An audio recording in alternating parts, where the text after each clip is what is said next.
ገብርኤል ማለት ሰውና አምላክ ማለት ነው።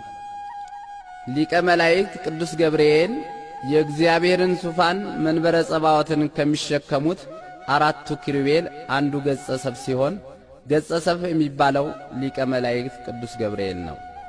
ቅዱስ ገብርኤል በኪሩቤልና አርባብ በተባሉ መላእክት ላይ ተሹሞ የሚኖር ብርሃናዊ መልአክ እንደሆነ ታላላቅ የቤተ ክርስቲያን ሊቃውንት ይናገራሉ።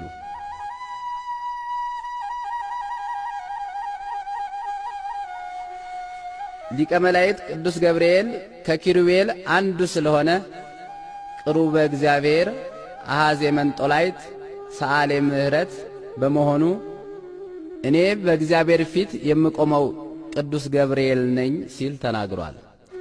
ዘወትር ቅዱስ ገብርኤል በእግዚአብሔር ፊት ስለሚቆምና ለሰው ልጆች ምሕረት ስለሚለምን ወዳጆቹን ከመከራ ሥጋና ከመከራ ነፍስ የሚጠብቅ መልአክ ነው።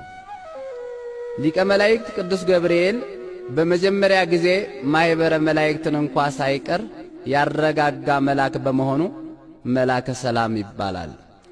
ድኅነተ ዓለም የሚፈጸምበትን የእግዚአብሔር ቃል የፈጣሪያችን የኢየሱስ ክርስቶስን ሰው መሆን ለቅድስት ድንግል ማርያም ያበሰረ መልአክ በመሆኑ መልአከ ብስራት መጋቤ ሐዲስ ይባላል።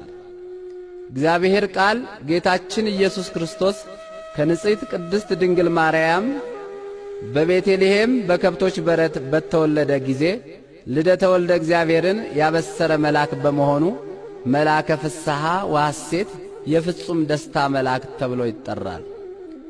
ሊቀ መላእክት ቅዱስ ገብርኤል በሰው ልጆች ጭንቅና መከራ ጊዜ ስሙ ሲጠራ ፈጥኖ ለተቸገሩ ሰዎች የሚደርስ ከማንኛውም አስከፊና አስደንጋጭ መከራ የሚታደግ ኃያል መልአክ በመሆኑ መልአከ ኃይል ተብሎ ይጠራል።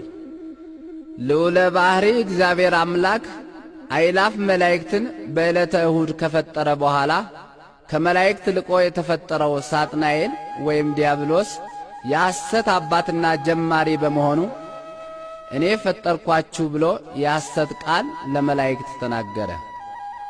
በዚያን ጊዜ ለማኅበረ መላእክት ወይቤሎሙ ንቁም በበህላዌነ እስከ ንረክቦ ለአምላክነ በማለት የሰላም መልአክ ቅዱስ ገብርኤል የፈጠረንን እግዚአብሔር እስከምናገኝ ድረስ በያለንበት ንቁም ብሎ ማኅበረ መላእክትን አረጋግቷል።